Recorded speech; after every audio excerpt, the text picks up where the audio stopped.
Ahoj, mám pro vás nové video, tentokrát na téma boxíky v šabloně Milano, které jsou na úvodní straně e-shopu.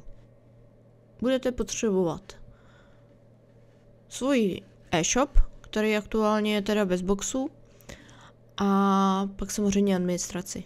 V administraci si najdete do úvodní stranu webu, dáte přidat nový článek na úvodní stranu. Dole pod videem budete mít odkaz na soubor, kde budete mít tento kód, který si skopírujete tady do toho článku. Musíte si to tady přepnout do HTML kódu, jinak vám to fungovat nebude. OK. Dáme vložit a uložit. Aktuálně teda máte to dané na vašich webových stránkách, s tím, že já tady mám systémové obrázky, vy si je můžete změnit, záleží na vás. Pak je teda ještě dobré si změnit třeba i názvy těch kategorií, ale to už nechám na vás. Plus tohle je úvodní odstavec. Když se pak podíváme na váš web, tak už uvidíte, že tady to je nahrané, ale že je to v malém rozlišení a máte tam přidělené přechody. Dáme uložit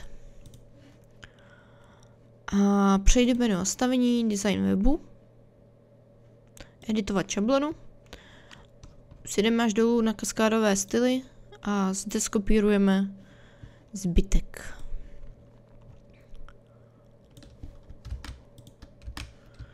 Dáme zveřejnit provedené změny, aktualizovat a máte na úvodní straně už dané ty boxíky a už je na vás, jak si to tam zvolíte. Kód máte už optimalizovaný na mobilní zařízení, takže nemusíte řešit, jestli to bude funkční na mobilu. Jediný co, tak opravdu si změníte ty obrázky k obrazu svému. S tím, že co se týče kaskádových stylů, tak tady můžete měnit tyto údaje, aby to k něčemu vypadalo podle vašeho gusta. Do ostatního za mě nešahejte, protože tím pádem to celé rozhodíte a už vám to nebude fungovat úplně korektně. Co se týče toho prvního kódu, tak ten si změnit můžete. Můžete se buď to změnit tím, že to tady prostě přepíšete, a nebo je lepší si ten text změnit v rámci HTML kódu. Buď tady, anebo když to budete kopírovat, tak už tady můžete přepsat ty texty, což je asi nejlepší, protože tady v tom se vyznat, pokud nejste zběhlí v programování, je docela náročné. Odkazy můžete změnit tady, v rámci odkazu. Tady si zadáte, kam to chcete, aby to navedlo. Tady si můžete změnit obrázek. Tak, ještě vám ukážu, jak to vypadá, pokud tam nedáváte kulatý ikony, ale hranaté. Tak tam dáme třeba tady hrabičky. Tak, dáme uložit. Aktualizovat.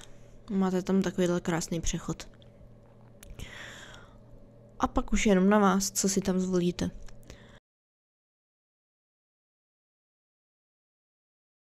Já vám ukážu ještě, jak to tam dá skopírovat dvakrát. Tak, skopírujete jednou.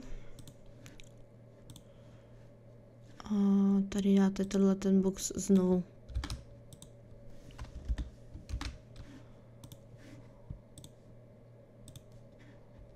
A máte tam vlastně 2 řady. Boxíky jsou velice účinná věc, zákazníci na to klikají docela často a jen na vás, co si tam dáte a jak to použijete.